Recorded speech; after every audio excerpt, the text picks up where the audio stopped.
হয়ে চান না, মানে কাল থেকে এমনিতেই রক্ত একদম পুরো গরম, ঠিক আছে। এই ধরনের মুর্শিদাবাদে যা হচ্ছে, তারপরে সদ্য দেখলাম সিপিএম পার্টি যে বিবৃতি দিয়েছে, সুরে বাচ্চারা ওখানে লিখেছে যে সাম্প্রদায়িক সম্প্রীতি বজায় রাখুন। এত বড় সুরে বাচ্চা ওরা, যে হিন্দু দুজন মারা গেছে ওদের নাম পর্যন্ত লেখেনি, ঠিক আছে। অথচ আনিস খান মূল্যে এই সুরে বাচ্চাগুলো বিরাট করে আন্দোলন নামে, প্যালেস্তাইনের জন্য আন্দোলন নামে, ঠিক আছে। মনে রাখবেন, এরা যতবার আপনি 46, 47, 50, 71 ভুলবেন, ততবার ইতিহাস আপনাকে মনে করাবে যে ওটা শোন সুরে বাচ্চা, ওটা জাতের লড়াই ছিল, ওটা ভাতের লড়াই ছিল না, ঠিক আছে। পুলিন বিহারী দাসের আপনাদেরকে সাবধান করে দিয়েছেন, আপনারা শোনেননি। মুর্শিদাবাদ থেকে আবার হিন্দু পালাচ্ছে, কোথায় পালাবেন এবারে? এবারে পালাবেন কোথায়? আগেরবারে পালিয়ে আপনি গৌড়ে এসেছিলেন না, এবারে কোথায় পালাবেন? বাংলা পক্ষ তো বিহারিদেরকে কে গালাগালি করে আপনাদের শত্রু বানিয়ে রেখেছে, নর্থের লোকেদেরকে। আপনি দক্ষিণে গিয়ে থাকতে পারবেন না, ওরা আপনাকে থাকতে দেবে না। ওই এই সুরে বাচ্চা গর্ব, যদি দক্ষিণে থেকে আপনার বন্ধু দেখা, দক্ষিণে গিয়ে আপনাদেরকে থাকতে দেবেন না, তো আপনি দক্ষিণে গিয়ে থাকতে পারবেন। বাঙালি শুনুন, আপনি আর্য ভাষা গোষ্ঠীর লোক, আপনার ভাষার সাথে হিন্দির মিল আছে। হিন্দি হচ্ছে আপনার মাসি, বাংলা যদি আপনার মা হয়, হিন্দি আপনার মাসি।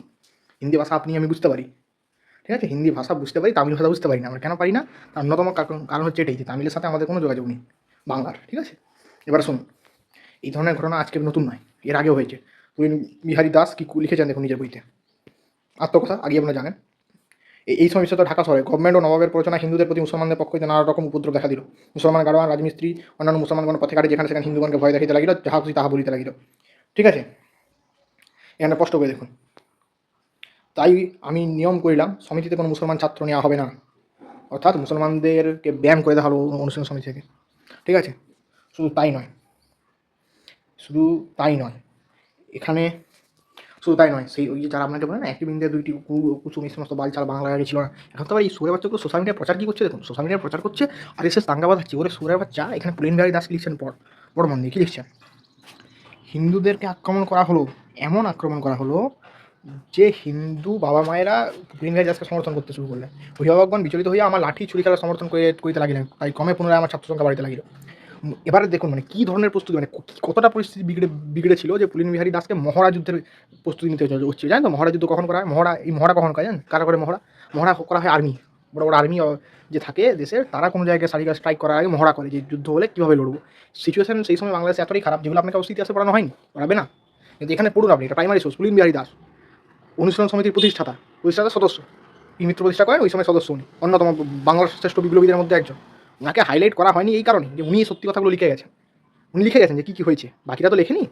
হ্যাঁ, কলকাতায় বসে লেখাটা সম্ভব নয়, কারণ কলকাতায় এমন একটা জায়গা, ওখানে ওটা যেহেতু সবসময় ক্ষমতার কেন্দ্রে ছিল, সেই জন্য ওখানে মানে দাঙ্গার আঁচটা কিন্তু সেইভাবে পড়েনি। তো যে সমস্ত বিপ্লবীরা কলকাতায় ছিলেন, ওনারা ওটা এইভাবে লিখতে পারবেন না যেভাবে আমাদের গ্রামাঞ্চলের বিপ্লবীরা যেভাবে লিখেছিলেন, তো ওনাদেরকে হাইলাইট করা হয়নি এই জন্য। মুসলমানগণ যদি হিন্দুদের গৃহাদি আক্রমণ করে, তবে কীভাবে আত্মরক্ষা করা যেতে পারে তাহার উপায় নির্ধারণের জন্য কৃত্রিম যুদ্ধের ব্যবস্থা করিলাম। একদিন পূর্ব পরিকল্পনা অনুসারে ওয়ারি সমিতি রাজা দেউড়ির সমিতিকে আক্রমণ করিল। বুঝতে পারছেন? এই ছিল সিচুয়েশন, বুঝুন। এবার না বুঝে আর বুঝতে পারবেন না। এবারে কিন্তু পালাবার পথ বন্ধ ভাই, লড়াইটা এবারে লড়তেই হবে, এটা শেষ লড়াই, হয় এসপার নয় ওসপার। এটা তো শুরু হয়েছে, তো এবছর শেষ পর্যন্ত আপনি দেখুন কী কী হতে থাকে আপনাদের সাথে, ঠিক আছে। আর যারা ওই যে বলছো না কি দলিতরা আমাদের ভাই, শূদ্ররা আমাদের ভাই, কই ওরা এলো না আজকে? দুই শূদ্র ভাই তো মারা গেছে, ওই ওদেরকে আমি দেখতে পাচ্ছি না। হ্যাঁ, জয় ভীম কী হলো? কারো পক্ষ থেকে একটা পোস্ট নেই। হ্যাঁ, দেখো আমি আবার একটা বলছি, দাঙ্গা বাঁধলে বড় লোকেরা পালিয়ে যাবে, আপনার আমার বিপত্তি। কলকাতায় আঁচ পড়বে না, কলকাতার বাবুরা পায়ের উপর পা তুলে নজরুলের কবিতা পাঠ করবে। দাঙ্গা লাগলে আপনার ঘর পড়বে। মুর্শিদাবাদে হিন্দুদেরকে আমার বাড়ি ছাড়া হতে হচ্ছে, আপনাকে ছাড়া হতে হবে। অতএব কলকাতার লোকেদের বালছাল কথা একদম মানবেন না। নিজেদের হাতিয়ার তৈরি করুন, গ্রামে গ্রামে জোরদের হয়ে নিয়ে সংগঠিত করুন। মিনিমাম প্রতিটা গ্রামে মিনিমাম হলেও 40 জনের রিয়াক্টিভ বাহিনী তৈরি করুন। রিটালিয়েশন করার জন্য 40 জন করে গ্রামে বাহিনী তৈরি করুন। একটা জিনিস মনে রাখবেন, দাঙ্গা পরিস্থিতি শুরু হলে ওদের কাছে AK-47 থাকলে আপনার কাছে 315 বোর থাকবে, এটা তুলনামূলক বলছি। ওদের কাছে তলোয়ার থাকলে আপনার কাছে, আরে ভাই লাঠি তো আছে, গ্রামে থাকেন বাঁশ আছে, লাঠি কাটুন, ঠিক আছে। বাড়িতে দা আছে, মটি আছে, ঠিক আছে। রিয়াক্টিভ ফোর্স তৈরি করুন, ঠিক আছে। BSF পুলিশ আপনাকে বাঁচাতে আসবে না, মনে রাখবেন। যদি সিচুয়েশন থেকে বেরোতে হয়, এই মেসেজটা প্রত্যেকের কাছে পৌঁছে যেতে হবে। মনে রাখবেন, লড়াইটা জাতের লড়াই, লড়াইটা কিন্তু ভাতের ছিল না। ভাতের লড়াই হলে বাংলাদেশ থেকে কেউ পালিয়ে আসতো না, ঠিক আছে। আর মনে রাখবেন, এবার পালানোর জায়গা নেই। আপনি এই কিছুদিন আগে আপনাদের এতই অধ্যত্ত এই সমস্ত কলকাতার বালচালগুলো, এরা বলছে মাছের বাজার বসবে, মন্দিরশ্বরী না, এই সুরে বাচ্চাগুলো ওখান থেকে পালিয়ে এসছে। দিল্লিতে কেউ কোথায় নাকি মাছ বলছে নাকি, আবার কী বলেছে দুর্গাপূজা কিছুদিন বন্ধ রাখতে। ওদের অবশ্যই ওরা যে নিয়ম মেনে চলে ওখানে ওই নিয়মই চলবে। বাংলাতেও গৌড়ে কোনোদিন দুর্গাপূজার সময় কেউ মাছ খায় না। এই সুরে বাচ্চাগুলো কিছু আছে কলকাতার, ওরা বাদে কেউ খায় না।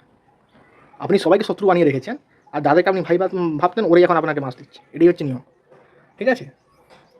তো সাবধান হয়ে যান, রিঅ্যাক্টিভ ফোর্স তৈরি করুন। এই মেসেজটা একটু বড়, জানি উত্তেজনা অবশ্য অনেক কথা বলেছি, কিছু কথা একটু এদিক সেদিক হতে পারে, বাক ত্রুটি যদি হয়ে থাকে তো ক্ষমা করবেন, ঠিক আছে? কিন্তু এনাফ ইজ এনাফ, আর না।